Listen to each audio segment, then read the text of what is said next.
So Bob, we're here because South Park Mall got sold. What can you tell us about the sale? What can I tell you? I can tell you what we know. Okay. We know that the folks at Macerich who have owned that mall for the past 12 years uh, must have been actively looking for a buyer. And in part, we had been having conversations with Macerich about potential mall redevelopment over the last couple of months, actually, last maybe 6, 7 months. Even having discussions with IDOT with respect to 27th Avenue, or Street rather, 27th Street, and the redevelopment of that section of the east side of the mall.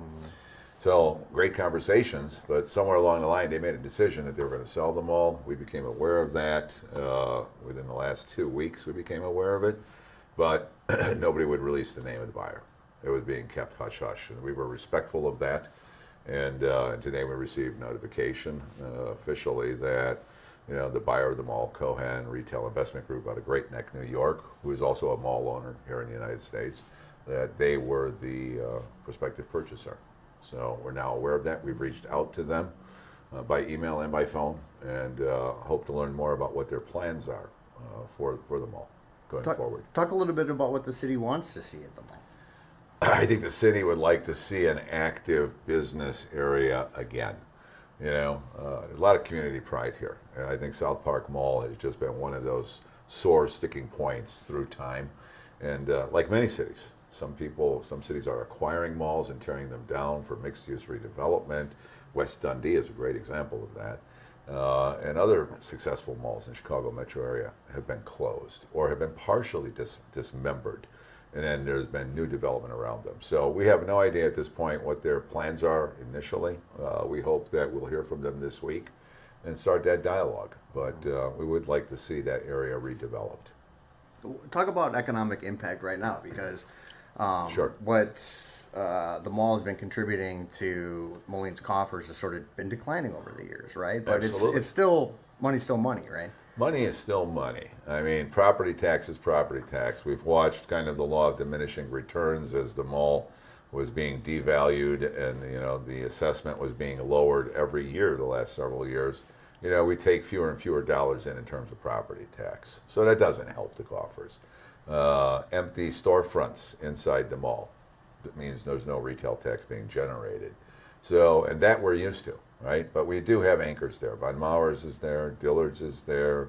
We still have J.C. Penney there, and we have Dick's Sporting Goods. So there's some significant anchoring there. The only empty box really is the Yonkers box, and we've been talking to people about that outside of Macerich and with Macerich. So all of these things may have triggered, their desire to say, hey, we don't want to really invest at that level. Maybe it's time to move on and let Moline free. Are you disappointed that that's how it ended with them? I'm never disappointed. When I see a new buyer come, whether you're buying a house, people who buy homes reinvest in them, right?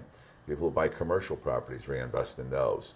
So I see this as a golden opportunity. I'm not going to say it's the golden goose, but I'm going to say it's a golden opportunity for us to do something different down there. Talk about just this kind of the community or social impact the mall's had. It's been there a long time. Wow. A lot of people have met their husbands and girlfriends there. I remember cruising around there when I was a kid. So talk a little bit about how significant that's been to the city. I grew up in an era where the first outdoor mall was in Hillside, Illinois, followed by Oak Brook Center. Mr. Paul Butler put that together. And I watched Woodfield get built in Yorktown, and because I'm from the Chicago area. I remember moving here in the mid '80s, right, with my new bride, and we used to go to that mall, right, and we would shop there. I mean, it was that social experience. It was a place to go, to be seen, to meet people, to buy things. But the world changed, right? People found other ways to meet up. Technology changed a lot of things, right? I mean, technology meaning the internet changed the world in terms of how we shop and how we conduct ourselves socially as well as, business-wise. So, hopefully we can bring an environment back down there that reintroduces some of that connectivity. So it's not just a mall, it's 90 acres of land. It's over-parked based on old parking standards. Hopefully we can see some mixed-use development down there, which is kind of this trend across the country.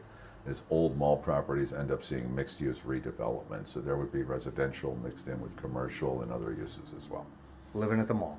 living at the mall. You can still go down there and shop, you know, still spend your money, and I do. I'm sure a lot of people do, actually. I just don't go down there and walk during the winter. So are you expecting a call from the new owner tomorrow, or? We're hoping that they will reach back out to Chris Parr, our economic development manager, because he's been really working, you know, feverishly to see what's going on now that this has transpired. But even before this, he was actively engaging with Mesa Ridge, and we were having meaningful conversations. So I think, you know, we were on their short list. We knew that. I mean, everybody knew that. They had a long list of properties that they were looking to do something with, either to improve or to liquidate as an asset, you know, and they made that choice. What they're going to do with North Park, I have no clue. That's really up to them and them alone, really. So here we are.